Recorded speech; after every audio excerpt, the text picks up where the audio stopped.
نحمدہ ونصلی ونسلم علی رسولہ الکریم اما بعد فاعوذ باللہ من الشیطان الرجیم بسم اللہ الرحمن الرحیم قال اللہ تعالی فی کلامہ المجید البرہان الرشید والفرقان الحمید وَلَا تَقُولُوا لِمَن يُقْتَلُ فِي سَبِيلِ اللَّهِ أَمْوَاتٌ بَلْ أَحْيَاءٌ وَلَكِنْ لَا تَشْعُرُونَ صدق اللہ مولانا العظیم وصدق رسولہ النبی الکریم وَنَحْنُ عَلَى ذَلِكَ مِنَ الشَّاهِدِينَ وَالشَّاكِرِينَ وَالْحَمْدُ لِلَّهِ رَبِّ الْعَالَمِينَ وقال اللہ تعالی فی مقام آخر ان اللہ وملائکتہ یصلون علی النبی یا ایہا الذین آمنوا صلوا علیہ وسلموا تسلیما الصلاۃ والسلام علیک یا سیدی یا رسول اللہ وعلی آلک واصحابک یا سیدی یا حبیب اللہ الصلاۃ والسلام علیک یا سیدی یا رسول اللہ وعلی آلک واصحابک یا رحمت للعالمین۔ انتہائی معزز و محترم سامعین، ارباب اہل سنت، ادب خردگان نگاہ محبت، قرآن مجید برہان رشید سے ایک آیت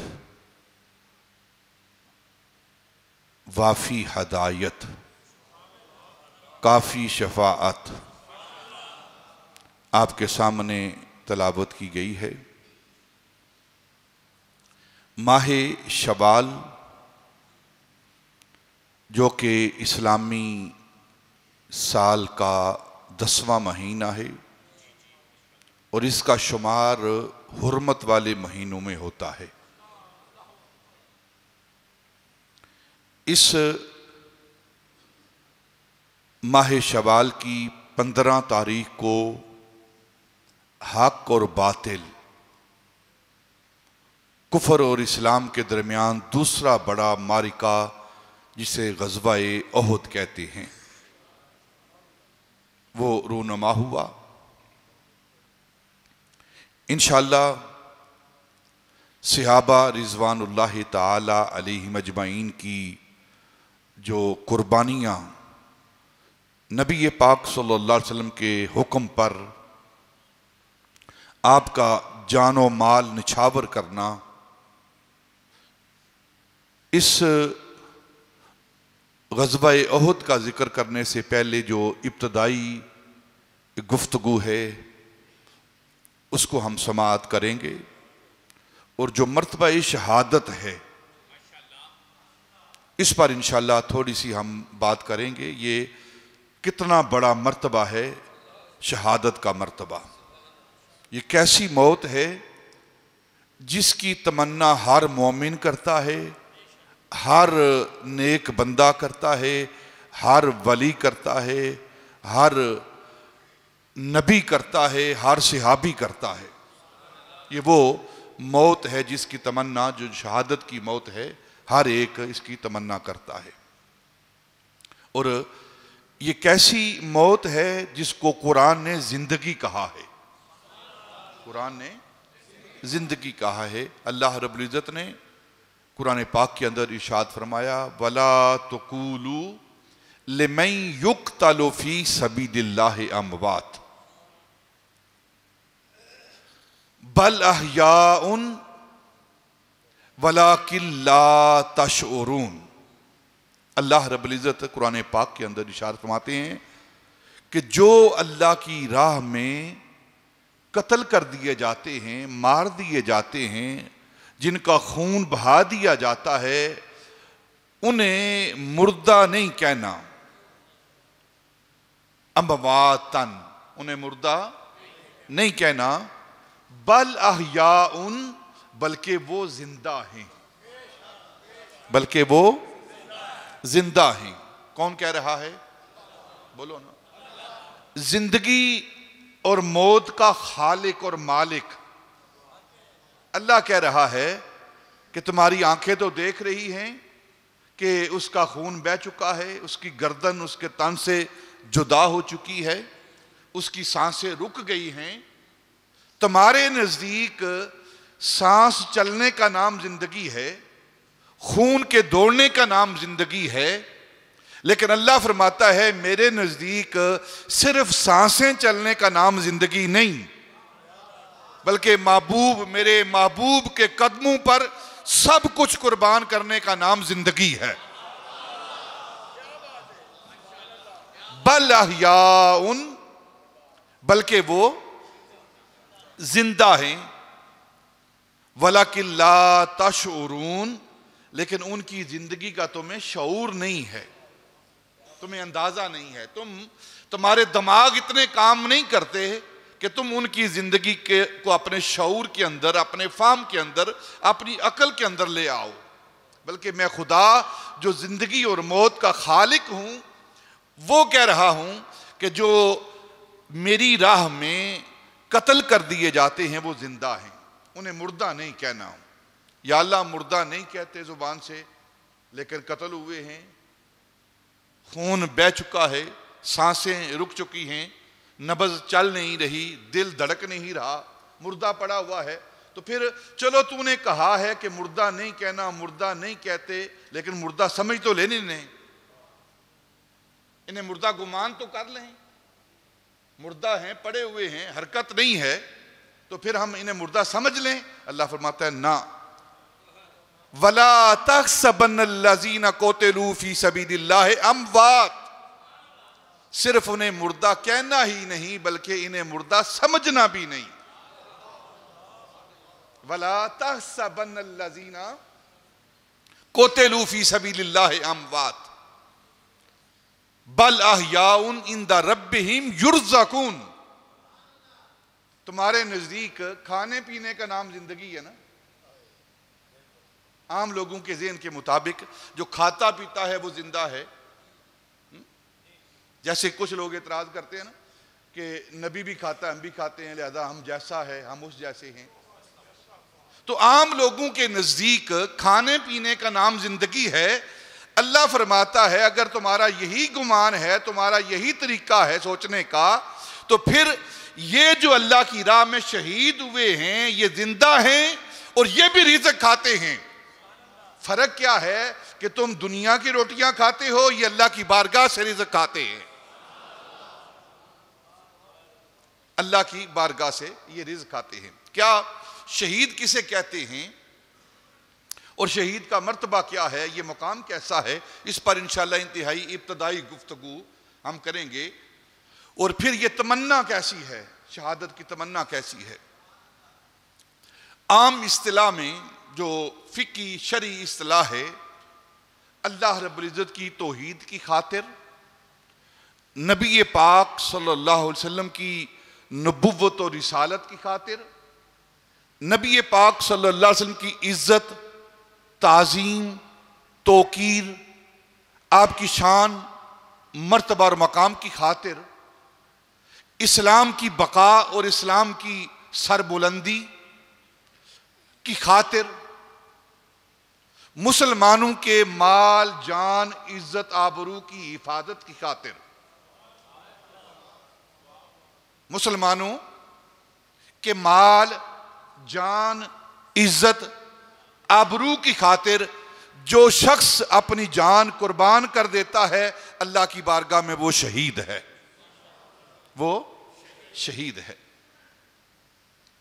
جو مسلمان بھائی کے لیے، اس کی عزت کے لیے، اس کی آبرو کے لیے، اس کے مال و جان کی حفاظت کے لیے جو اپنی جان کو قربان کرتا ہے وہ شہید ہے، اور وہ شہید زندہ ہے۔ میرے آقا تاجدار مدینہ صلی اللہ علیہ وسلم نے ارشاد فرمایا کہ دو آنکھوں پر اللہ رب العزت نے نار جہنم کو حرام کر دیا ہے۔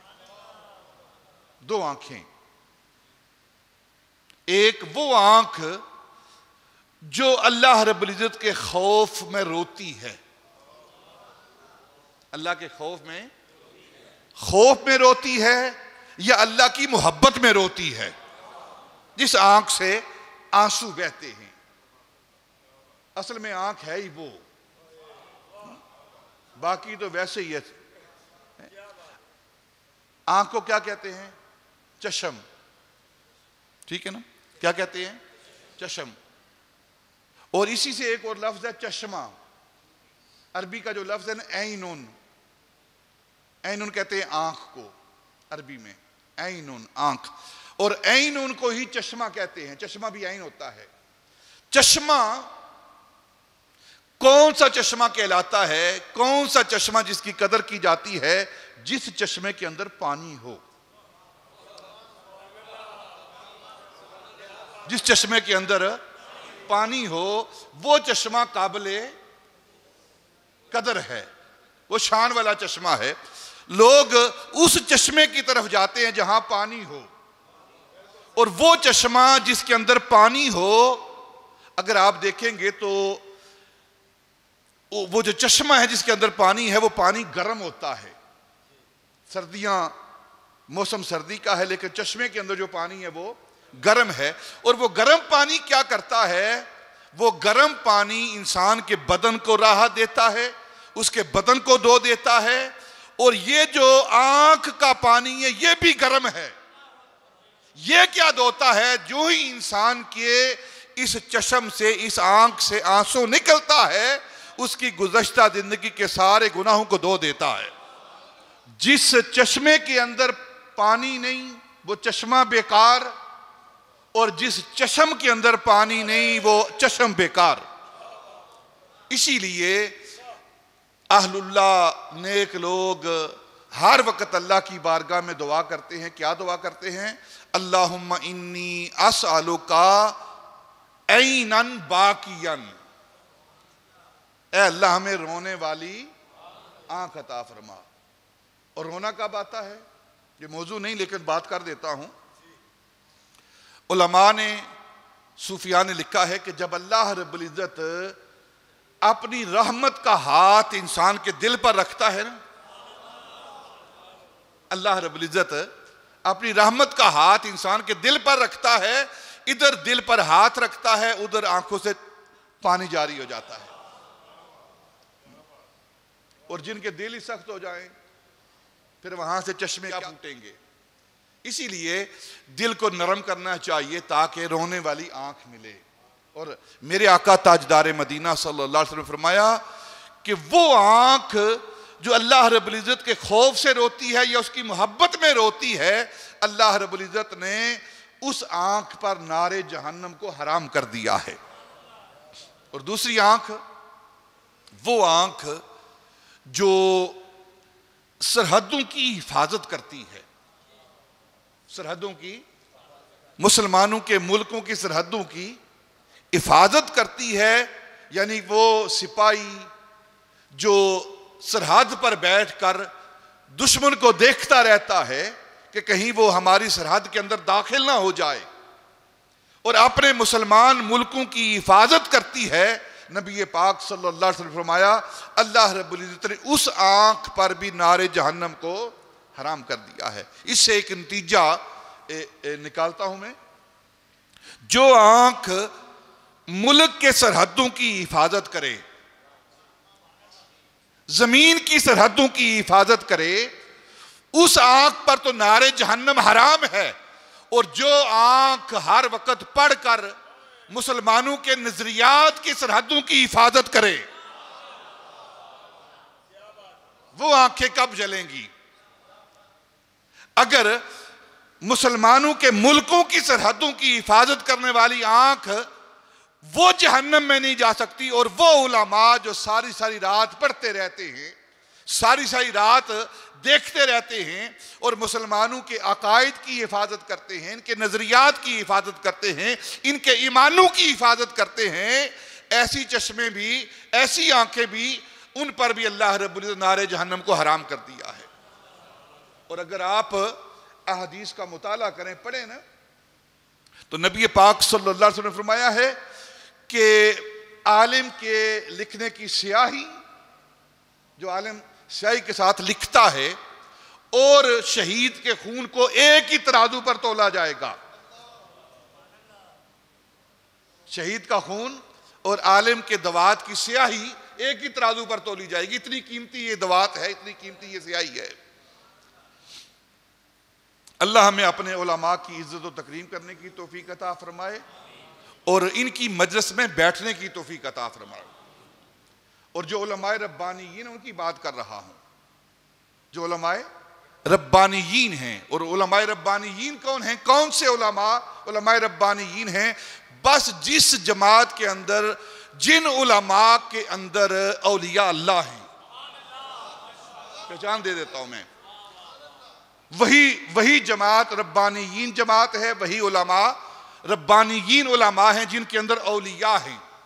اور سوائے اہل سنت کے کسی اور میں اولیاء نہیں ہیں، ولی نہیں ہیں.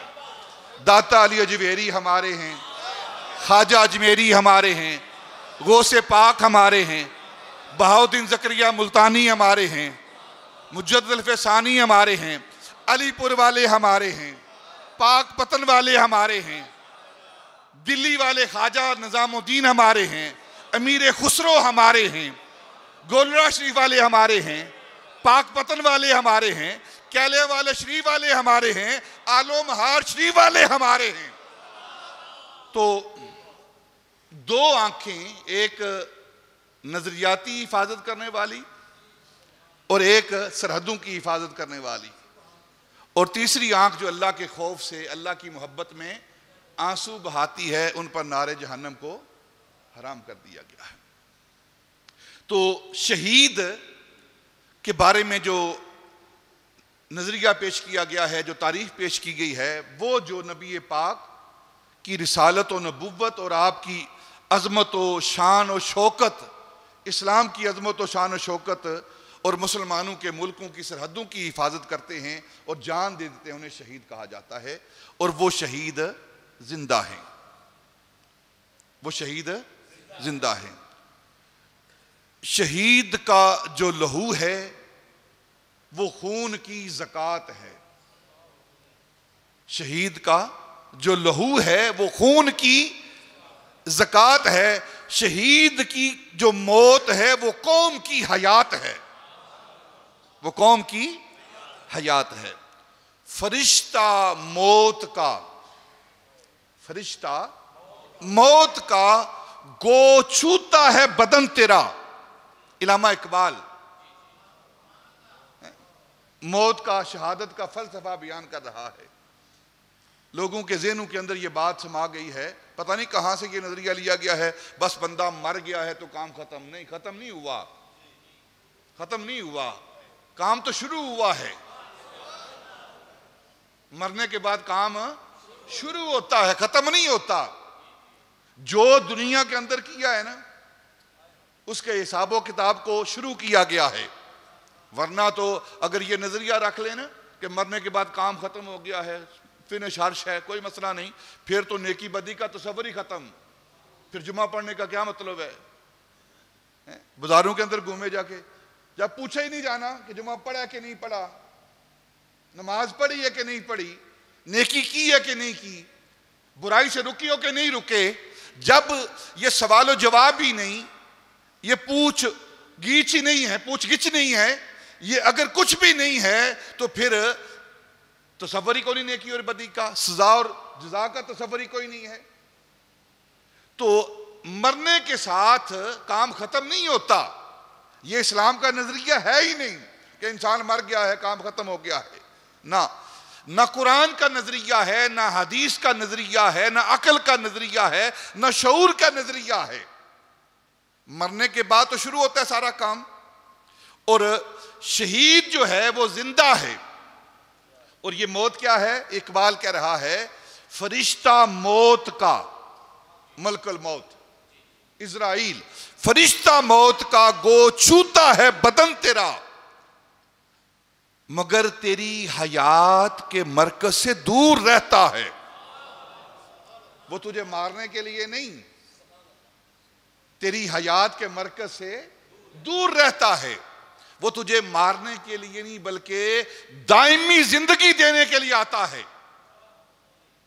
دائمی زندگی کے لیے آتا ہے. دیکھیں نا موت کیسے آتی ہے. محدثین کو پڑھیں, علماء کو پڑھیں, احادیث کا مطالعہ کریں. احادیث میں آتا ہے کہ ملک الموت جب کسی کی روح نکالنے کے لیے آتا ہے تو پاؤں کی طرف سے اپنا ہاتھ مس کرنا شروع کرتا ہے. پاؤں کی طرف سے روح نکالنا شروع کرتا ہے, سر کی طرف سے نہیں. اور پاؤں کی طرف سے کیوں ہوتی ہے وہ روح نکالتا ہے؟ موت سے کسی کو فرار نہیں. موت سے کسی کو فرار نہیں. وہ پاؤں سے شروع کرتا ہے تاکہ تجھے پتا چلے کہ تو فرار نہیں کر سکتا, تو بھاگ نہیں سکتا. کیونکہ انسان پاؤں سے بھاگتا ہے نا, تو شروع ہی وہ پاؤں سے کرتا ہے کہ یہ موت آ کے رہنی ہے تجھے جس سے تو بھاگتا پھرتا ہے. پاؤں سے شروع کرتا ہے اور پھر ہاتھ پھیرتا جاتا ہے, اس کے ساتھ روح نکلتی جاتی ہے. اور روح کیسے نکلتی ہے؟ احادیث میں آتا ہے, محدثین نے لکھا ہے کہ جو کافر ہے, نبی پاک صلی اللہ علیہ وسلم کی نبوت و رسالت کا منکر ہے, گنہگار ہے, اس کی روح جب فرشتہ نکالتا ہے تو اس کی مثال کیا ہے کہ جس طرح ایک خاردار جھاڑی, ببول کے کانٹے لگے ہوں نا بڑے, اس خاردار جھاڑی کے اوپر کپڑا پھینکا جائے, چادر پھینکی جائے اور پھر چادر کو زور سے کھینچا جائے, تو جو حالت اس چادر کی ہوتی ہے نا, اس کپڑے کی ہوتی ہے, بس اس گنہگار کی, اس کافر کی حالت بھی یہی ہوتی ہے.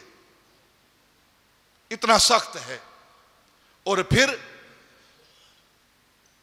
اگر موت کا جو درد ہے نا, درد, تکلیف, اس کا ایک قطرہ پہاڑوں پر ڈالا جائے نا, ایک قطرہ پہاڑوں پر ڈالا جائے تو پہاڑ اس درد سے پگھل جائیں. اسی لیے نبی پاک صلی اللہ علیہ وسلم آپ خود بھی دعا مانگتے اور تعلیم امت کے لیے یہ سکھاتے, اللہم انی اعوذ بکا من سکرات الموت. اے اللہ جو موت کی تکالیف ہیں ہم اس سے تیری پناہ میں آتے ہیں. اور یہ کیسی تکلیف ہے اس کی؟ حضرت امام اوزاعی رحمت اللہ تعالی علیہ فرماتے ہیں, حدیث پاک میں آیا ہے کہ جب کسی پر موت آتی ہے نا, موت, تو جو موت نزع کے وقت سختی ہوتی ہے, اس سختی کو مردہ قیامت تک اس درد کو محسوس کرتا رہتا ہے. ایک موت یہ ہے, اور ایک موت بندہ مومن کی موت ہے, نبی پاک کے غلام کی موت ہے. وہ موت کیسی ہے کہ جس طرح مکھن کے اندر سے بال کو نکالا جاتا ہے نا, اس طرح اس بندہ مومن کے بدن سے روح کو نکال لیا جاتا ہے. اور جو شہید ہے اس کی موت کیسی ہے؟ حدیث پاک میں آتا ہے کہ انسان کو چیونٹی کاٹتی ہے نا, چیونٹی کے کاٹنے کا درد زیادہ ہوتا ہے, اور جو شہید ہے جب اس کی روح نکلتی ہے تو اس سے بھی کم اس کو درد ہوتا ہے, اس سے بھی کم درد ہوتا ہے. اور یہ وہ موت ہے جس کی سارے تمنا کرتے رہے ہیں. حضرت عمر فاروق رضی اللہ تعالیٰ عنہ, اللہم ارزقنا شہادتا فی سبیلک. سیدنا عمر فاروق حج سے واپس جا رہے ہیں نا, رات کو لیٹے ہوئے ہیں, آسمان کی طرف دیکھ رہے ہیں, اور دنیا کی ناپائیداری کی طرف دیکھ کر آپ نے فرمایا, اللہم ارزقنا شہادتا فی سبیلک واجعل موتنا فی بلد حبیبک. کیسی خوبصورت دعا سیدنا عمر فاروق ہمیں سکھا رہے ہیں. اے اللہ ہمیں شہادت کی موت عطا فرما, اور ہماری موت کسی عام جگہ پر نہ ہو بلکہ آقا کے شہر مدینہ کے اندر ہماری موت ہو. وَجْعَلْ مَوْتِي فِي بَلَدِ حَبِيبِكَ, اور ہماری موت نبی پاک صلی اللہ علیہ وسلم کے شہر میں ہو. اور پھر خود سیدنا عمر فاروق کے بعد نبی پاک صلی اللہ علیہ وسلم اس کی تمنا کر رہے ہیں. کیا تمنا ہے؟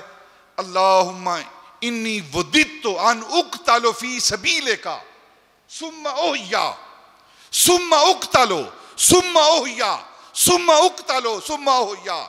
نبی پاک دعا کر رہے ہیں، اے اللہ میں تیرے راستے پر قتل کیا جاؤں، پھر زندہ کیا جاؤں، پھر قتل کیا جاؤں، پھر زندہ کیا جاؤں، پھر قتل کیا جاؤں، پھر زندہ کیا جاؤں.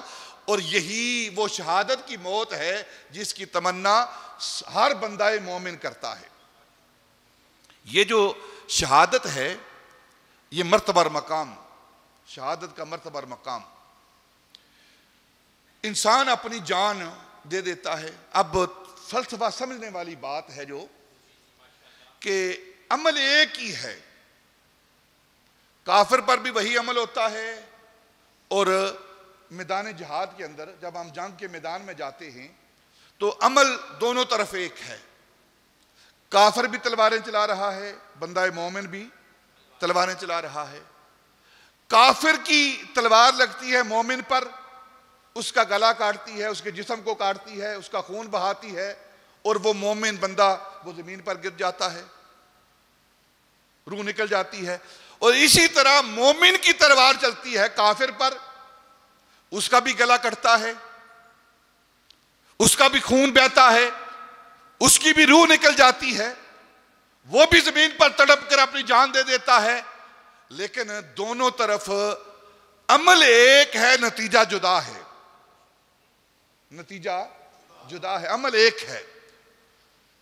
مومن مرتا ہے تو وہ زندہ ہے، وہ شہید ہے. کافر مرتا ہے تو وہ مردہ ہے. حالانکہ دونوں مردہ ہیں، دونوں شہید ہوئے ہیں، دونوں کا خون نکلا ہے.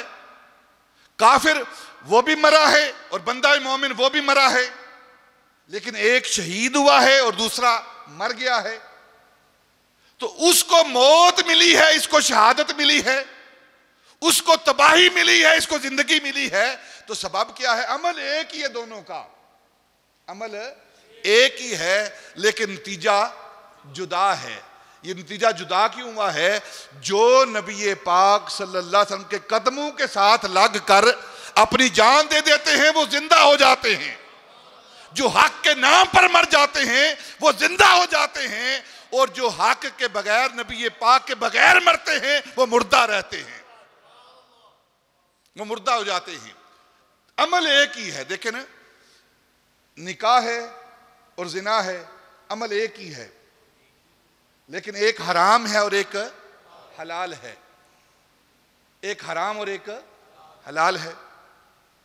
اب جو نبی پاک صلی اللہ علیہ وسلم کے حکم کے مطابق ہوا وہ حلال ہو گیا، جس کام کی نسبت نبی پاک صلی اللہ علیہ وسلم کی طرف ہو گئی وہ حلال ہو گئی، اور جو نبی پاک سے جدا ہوا وہ حرام ہو گیا ہے. تو گویا کائنات کے اندر جو کچھ بھی نبی پاک کے ذریعے سے ہوگا، آپ کے وسیلے سے ہوگا، وہ حلال ہوگا، اور جو آپ کے وسیلے کے بغیر، آپ کی ذات کے بغیر ہوگا وہ حرام ہوگا، چاہے وہ عقیدہ توحید ہی کیوں نہ ہو. دیکھیں نا، اللہ رب العزت کی توحید کا اقرار کرنا یہ بنیاد ہے، لیکن یہ بنیاد تب بنے گی جب نبی پاک کے کہنے پر مانیں گے. اور یہ نظریہ قرآن دے رہا ہے، ہم اپنی طرف سے نہیں یہ نظریہ پیش کر رہے، قرآن دے رہا ہے. قل هو اللہ احد، قل هو اللہ احد، اے محبوب تو کہہ کہ میں ایک ہوں. ہے وہ ایک، وحدہ ہے، لا شریک ہے، صمد ہے، لم یلد ہے، لم یولد ہے، سب کچھ ہے. لیکن اللہ فرما رہا ہے جب محبوب تو کہے گا نا میں ایک ہے، اور تیرے کہنے پر جو مجھے ایک مانے گا اس کا ماننا مان لوں گا. تو جو نبی پاک صلی اللہ علیہ وسلم کی طرف سے آپ کے قدموں پر اپنی جان کو دیتا ہے وہ شہید ہو جاتا ہے، اور جو آپ کے خلاف چلتا ہے وہ مردہ ہو جاتا ہے، جہنم کا ایندھن بن جاتا ہے. یہ نظریہ ہے، بنیاد ہے. عمل ایک ہی ہوتا ہے لیکن اس کے نتیجے جدا ہوتے ہیں. اور سارا کچھ پوری کائنات کا مدار، ایمان کا مدار، اسلام کا مدار اور سب کچھ، ان ساری چیزوں کا مدار جو ہے، قطب مدار، وہ نبی پاک صلی اللہ علیہ وسلم کی ذات و برکات ہے۔ اگر آپ کے ارد گرد ساری چیزیں گھومتی رہیں تو وہ ایمان ہے، اور اگر آپ سے جدا ہو جائیں تو وہ بے ایمانی ہے، پھر کوئی نظریہ باقی نہیں رہتا۔ تو یہ جو شہید کو مرتبہ مل رہا ہے، یہ اس لیے مل رہا ہے کہ اس نے نبی پاک صلی اللہ علیہ وسلم کو مان کر، آپ کے حکموں کو مان کر اپنی جان کو قربان کیا ہے، فی سبیل کا، اللہ کے راستے میں اپنی جان کو دی۔ اللہ کا راستہ کیا ہے؟ وہ نبی پاک صلی اللہ علیہ وسلم کی ذات ہے۔ یہ جو صراط مستقیم ہے نا، صراط مستقیم کیا ہے؟ یہ نبی پاک کی ذات ہے۔ سبیل اللہ کیا ہے؟ یہ نبی پاک کی ذات ہے۔ یعنی نبی پاک کی ذات ہی وہ ذات ہے جو اللہ کی سبیل بھی ہے اور صراط مستقیم بھی ہے۔ اور چار بڑے مرتبے ہیں، چار بڑے مرتبے ہیں جو قرآن نے بیان کیے ہیں۔ ہم نماز پڑھتے ہیں، ہر نماز کے اندر جب تک یہ دعا نہ کر لیں نماز ہوتی نہیں۔ سورہ فاتحہ شریف، لا صلاۃ الا بفاتحۃ الکتاب، حدیث پاک ہے۔ نبی پاک فرمایا کہ فاتحہ کے بغیر نماز نہیں ہے۔ اور کچھ لوگ کہتے ہیں کہ امام کے پیچھے بھی پڑھیں کیونکہ حدیث پاک ہے۔ حدیث پاک کو سمجھنا بڑا مشکل ہے۔ یہ تب سمجھ آئے گی جب تعلق نبی پاک کی ذات کے ساتھ جڑ جائے گا۔ نبی پاک صلی اللہ علیہ وسلم نے فرمایا لا صلاۃ الا بفاتحۃ الکتاب، کوئی نماز نہیں بغیر فاتحہ شریف کے۔ اور قرات الامام قرات لہو، جو امام کی قرات ہے وہ تیرے لیے ہے۔ اب امام نے فاتحہ پڑھ لی ہے تو گویا تیری فاتحہ ہو گئی ہے۔ اکیلے پڑھے گا تو پھر لا صلاۃ الا بفاتحۃ الکتاب۔ مسئلہ سمجھ آ گیا آپ کو؟ تو نبی پاک صلی اللہ علیہ وسلم کی ذات ہی وہ ذات ہے جس کے ارد گرد سارا کچھ گھومتا ہے، ارد گرد گھومتا ہے۔ شہادت کا مرتبہ، چار بڑے مرتبے جو قرآن نے بیان کیے ہیں، اور ہر نماز کے اندر جو ہم اللہ کی بارگاہ میں دعا کرتے ہیں وہ دعا کیا ہے؟ اہدنا الصراط المستقیم، اے اللہ ہمیں سیدھا راستہ دکھا۔ اور جو اصل ترجمہ ہے وہ کیا کیا جاتا ہے کہ ہمیں اصل راستے پر، صراط مستقیم پر قائم رکھ، قائم رکھ۔ اہدنا الصراط المستقیم، صراط مستقیم پر قائم رکھ۔ جیسے وَأَقِیمُوا الصَّلَاةَ، ہم کہتے ہیں نماز پڑھو، اللہ فرماتا ہے نہیں، قائم رکھو، نماز کو قائم رکھو۔ تو آپ دعا کرتے ہیں کہ اہدنا الصراط المستقیم، اے اللہ ہمیں سیدھے راستے پر قائم رکھ، سیدھا راستہ دکھا۔ تو اب سیدھا راستہ کیا ہے؟ خود قرآن اس کی تفسیر کر رہا ہے۔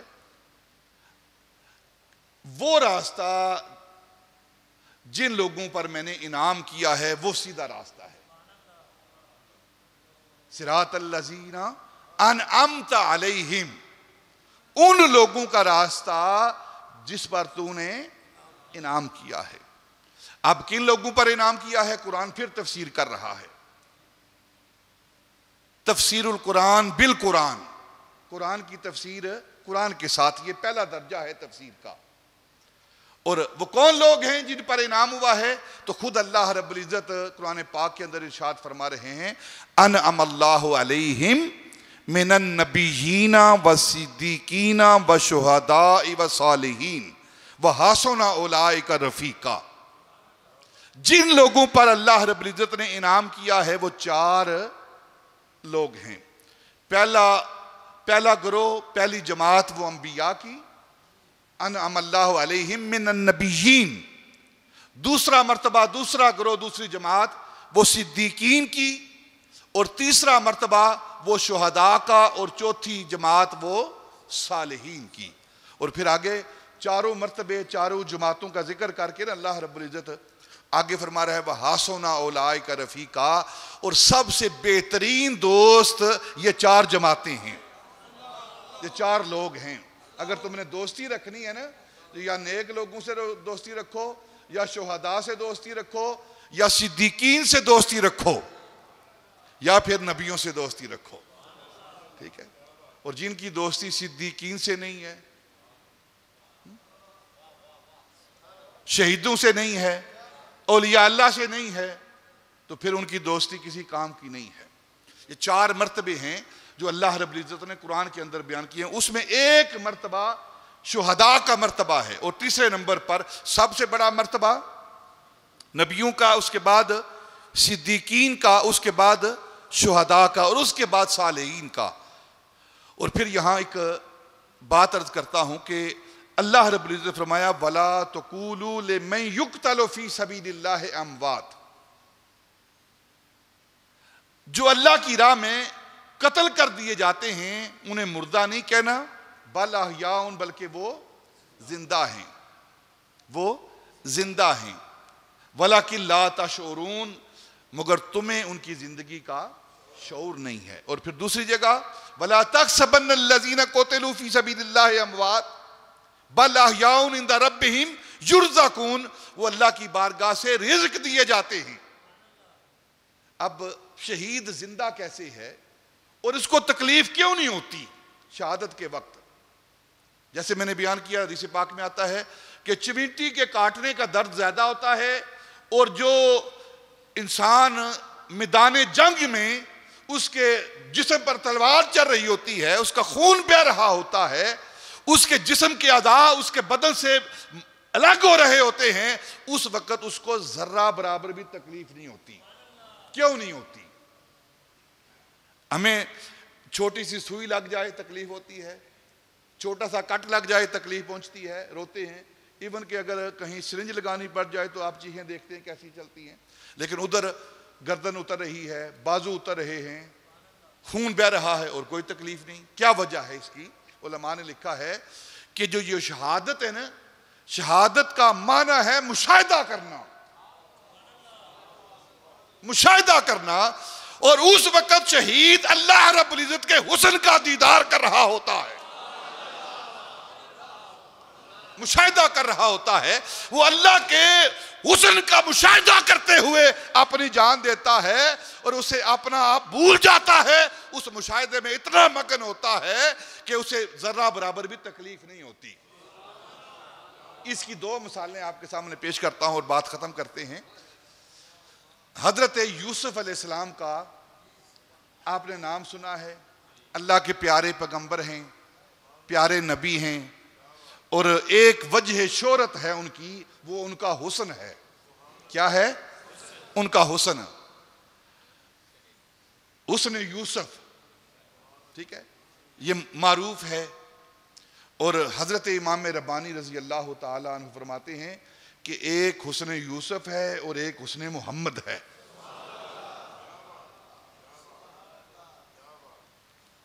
اور خود نبی پاک نے فرمایا کہ میرا بھائی یوسف جو ہے بڑا حسن والا ہے اور میں بھی حسن والا ہوں۔ انا ملیح واخی یوسف سبیح، نبی پاک صلی اللہ علیہ وسلم فرماتے ہیں کہ میرا حسن ملی ہے اور یوسف کا حسن حسن سبیح ہے۔ اور پھر دونوں کے اندر فرق کیا ہے؟ حسن ملی کے اندر، حسن ملی ہوتا ہے نمکین حسن،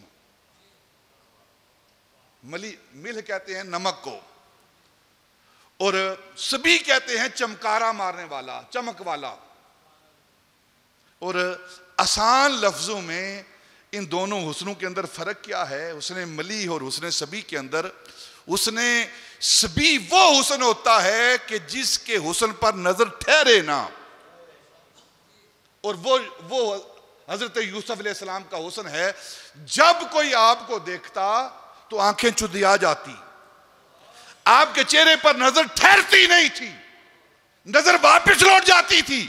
اور حسن ملی کیا ہوتا ہے کہ جب نظر پڑ جائے تو پھر نظر ہٹے نہ، اور یہ حسن حسن ملی ہے۔ یہی وجہ ہے کہ جس کی بھی نبی پاک صلی اللہ علیہ وسلم کے چہرے پر نظر پڑی ہے پھر وہ نظر واپس نہیں لوٹی۔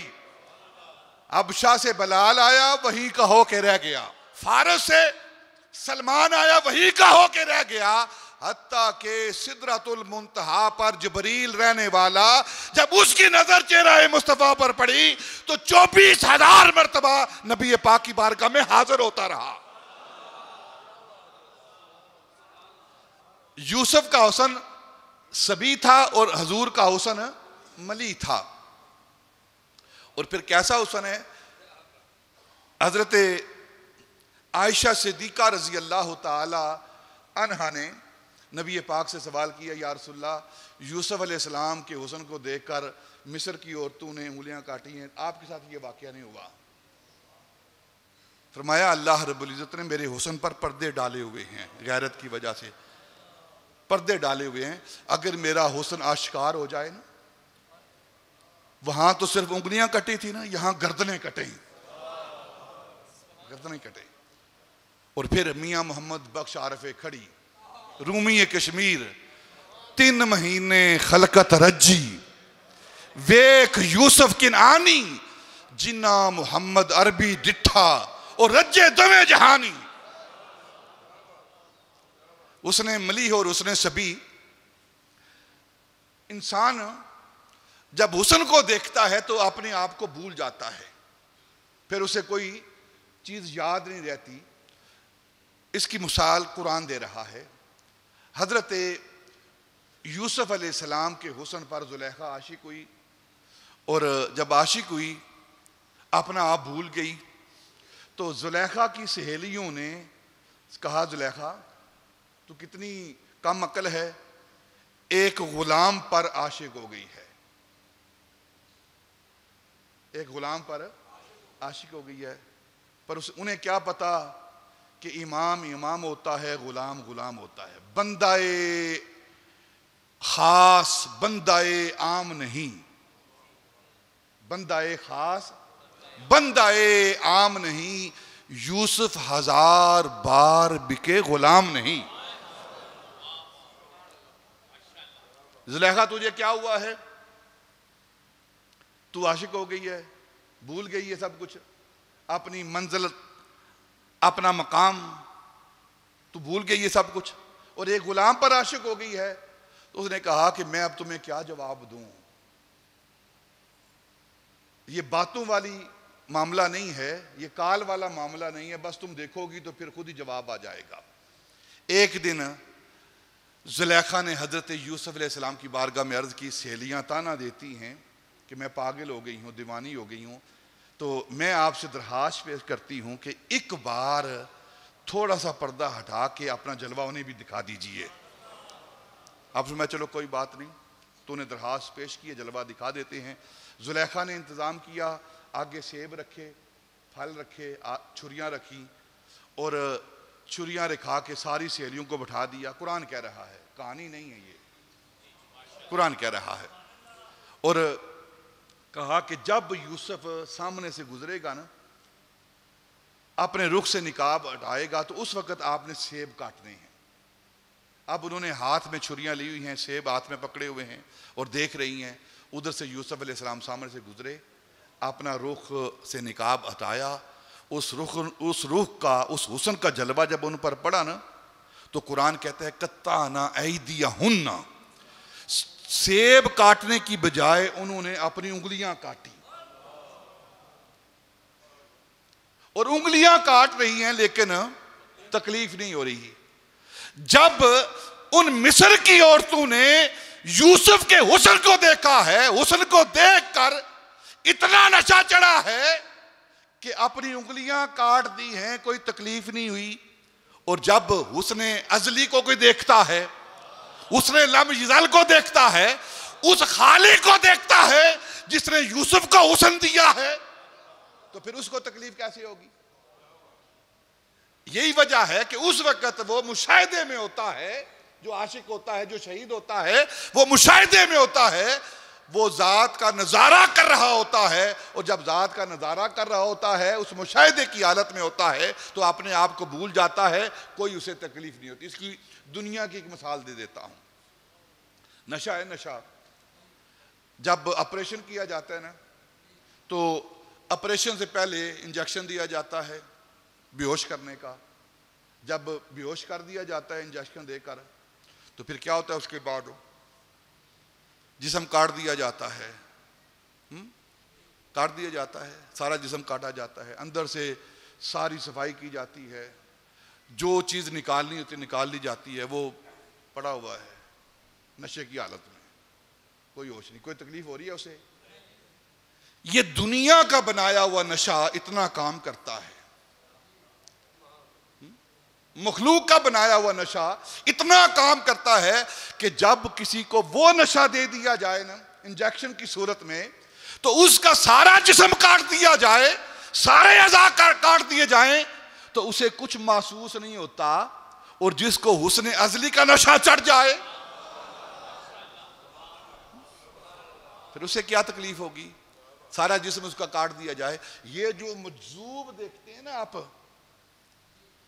مجذوب اولیاء، ایک تو ویسے پاگل دیوانے پھرتے ہیں، ان کی بات نہیں کرتا، جو مجذوب ہوتے ہیں آپ دیکھتے ہیں کہ 5 6 7 ڈگری ہے، اس سے کم ڈگری ہے، برف پڑ رہی ہے اور وہ ننگے بدن باہر بیٹھے ہوئے ہیں، برف پڑ رہی ہے وہ باہر بیٹھے ہوئے ہیں، اور سخت گرمی ہے، آگ جلائی ہوئی ہے، اوپر کمبل رکھا ہوا ہے اور آگ کے پاس بیٹھے ہوئے ہیں، کوئی احساس ہی کوئی نہیں، نہ گرمی کا احساس نہ سردی کا احساس۔ کیوں نہیں ہے؟ اصل میں وہ گرمی اور سردی کے احساس سے نکل چکے ہیں، کیونکہ ہر وقت وہ ذات کے جلوے میں مگر رہتے ہیں۔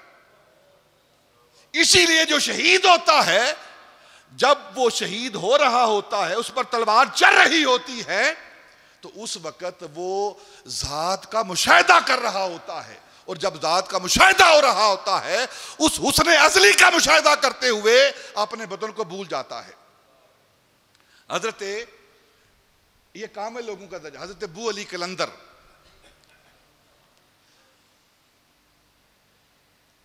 آپ اپنے مریدوں کے ساتھ، خاص شاگردوں کے ساتھ آپ جا رہے تھے جن کی تربیت کرنی ہوتی ہے، تو دیکھا کہ جنگل کے اندر نا 2 شخص لیٹے ہوئے ہیں، 2 شخص لیٹے ہوئے ہیں اور مدہوش پڑے ہیں۔ کسی نے ان 2 شخصوں کے جو لمبے پڑے ہوئے لیٹے ہوئے ہیں وہاں، ان کے بدن پر نا انگارے رکھ دیے، دیکھتے ہوئے آگ کے انگارے رکھ دیے۔ اب جسم پر انگارے پڑے ہوئے ہیں، دہک رہے ہیں، ایک کا بدن جل رہا ہے، چربی پگھل رہی ہے، کپڑا جل رہا ہے، جلد جل رہی ہے، اور دوسرا اس کا نہ کپڑا جل رہا ہے، نہ جلد جل رہی ہے، نہ بدن جل رہا ہے۔ تو آپ قریب پہنچے دیکھ رہے ہیں، تو اپنے شاگرد سے، اپنے مرید سے پوچھا حضرت ابو علی قلندر نے کہ ان دونوں میں سے کامل کون ہے؟ ان دونوں میں سے کامل کون ہے؟ تو اب مرید ہیں وہ، انہیں کہا کہ حضور یہ بڑا کامل ہے، انگارہ جسم پر پڑا ہوا ہے، نہ جسم جل رہا ہے، نہ کپڑے جل رہے ہیں، نہ چربی نکل رہی ہے، پگھل رہی ہے، یہ بڑا کامل ہے۔ فرمایا نہیں، دوسرا کامل ہے۔ عرض کی حضور کیسے؟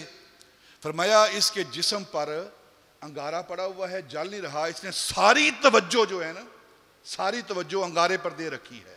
انگارہ اس کا کام جلانا ہے، اور یہ اپنی توجہ دے کر جو اس کے اندر جلانے کی قوت ہے اس کو ختم کر رہا ہے، اس کو ختم کر رہا ہے۔ اور دوسرا وہ مشاہدہ یار میں انہماک کیے ہوئے ہے، اسے کوئی خبر نہیں، بدن جلتا ہے جلتا رہے، سڑتا ہے سڑتا رہے، وہ اپنے یار کے مشاہدے میں گم ہے اور یہ بدن کے بچاؤ میں گم ہے۔ بس یہی فرق ہے، یہی فرق ہے کہ اس کی توجہ ساری کی ساری بدن پر ہے اور اس کی ساری توجہ اپنے یار کی طرف ہے، اپنے یار کی طرف۔ تو جب انسان مشاہدہ کرتا ہے، اس مشاہدے میں گم ہوتا ہے، تو پھر اس کو اپنی ذات کی خبر نہیں رہتی، ہر وقت مشاہدے میں رہتا ہے اور اپنے بدن کی اس کو حفاظت کی ضرورت نہیں پڑتی۔ تو شہادت وہ مرتبہ ہے جب شہید اللہ کی بارگاہ میں، اللہ کی راہ میں اپنی جان دیتا ہے، تو ایک چوینٹی کے کاٹنے جتنا بھی اس کو درد نہیں ہوتا. کیوں درد نہیں ہوتا؟ اس وقت وہ یار کا مشاہدہ کر رہا ہوتا ہے. اور شہادت کا، شہید کا ایک معنی یہ ہے کہ اس وقت وہ مشاہدے حضوری کی کیفیت میں ہوتا ہے. جب حضوری کی کیفیت میں ہوتا ہے تو اس وقت اسے اپنی ذات کی کوئی خبر نہیں ہوتی. اور پھر علامہ اقبال یہاں پھر بول رہا ہے کہ یہ موت اور حیات کیا ہے؟ بے حضوری ہے تیری موت کا راز. بے حضوری ہے تیری موت کا راز، زندہ ہے تو بے حضور نہیں. اب کون سمجھے اقبال کے کلام کو؟ جس کی 24 گھنٹے فکر روٹی کی ہو جن کی، وہ اقبال کے کلام کو کیا سمجھیں گے؟ بے حضوری ہے تیری موت کا راز. اگر انسان چل پھر رہا ہو، جو چلتا پھرتا مردہ ہے، اگر اس کا تعلق حضور کی ذات کے ساتھ نہیں ہے، اور اگر حضور کی ذات کے ساتھ اس کا تعلق ہے تو زمین کے اندر بھی چلا جائے، بدن سے خون بھی نکل جائے، روح بھی نکل جائے، پھر بھی وہ زندہ ہے. پھر بھی وہ زندہ ہے. اور اسی زندہ کے بارے میں قرآن کہہ رہا ہے وَلَا تَقُولُوا لِمَن يُقْتَلُ فِي سَبِيلِ اللَّهِ أَمْوَاتٌ. انہیں مردہ نہیں کہنا. تم دیکھتے رہے ہو یہ مردہ پڑے ہیں، تم دیکھ رہے ہو، تمہاری آنکھیں نہیں کام کرتی، یہ زندہ ہیں. اب مجھ خدا سے پوچھو، یہ زندہ ہیں. انہی زندہ لوگوں میں سے جن کا تذکرہ ہم نے شروع کرنا ہے وہ شہدائے احد ہیں. وہ احد کے شہداء ہیں جن کی زندگی اللہ رب العزت نے قرآن کے اندر بیان کی ہے. یہ وَلَا تَحْسَبَنَّ الَّذِينَ قُتِلُوا فِي سَبِيلِ اللَّهِ أَمْوَاتٌ، یہ آیات شہدائے احد کی شان میں نازل ہوئی ہیں. شہدائے احد کی شان میں یہ نازل ہوئی ہیں یہ آیات. اللہ رب العزت نے ان شہدائے احد کی شان میں یہ آیات نازل کی ہیں. جب احد کے شہداء انہیں جام شہادت نوش کر لیا نا، تو جو ابھی اسلام کا ابتدائی دور ہے، جہاد شروع ہوا ہے، کیونکہ جہاد کا آغاز مدینہ المنورہ میں، دوسری بڑی جنگ ہے، یہ دوسرا بڑا غزوہ ہے. تو اب رشتہ دار، عزیز و اقربا جو ہیں وہ پریشان ہیں کہ جان دے دی ہے، پتہ نہیں کیا معاملہ ہوا ہے، قربان ہو گئے ہیں، دنیا سے چلے گئے ہیں، پتہ نہیں آگے جا کر ان کا کیا معاملہ ہے. تو وہ جو شہید ہیں نا، جن نے شہادت کا جام نوش کیا ہے، وہ بھی سوچ رہے ہیں پتہ نہیں ہمارے جو پچھلے لوگ ہیں، ہمارے عزیز دوست احباب جو رشتہ دار ہیں، وہ کیا ہمارے بارے میں سوچ رہے ہیں. اور ہم یہاں جنت کے اندر نعمتیں حاصل کر رہے ہیں اور پتہ نہیں ان کی کیا سوچ ہے. کاش کوئی بندہ ہماری اس کیفیت کو ہمارے رشتہ داروں کے سامنے بیان کرے. وہ کیفیت کیا تھی؟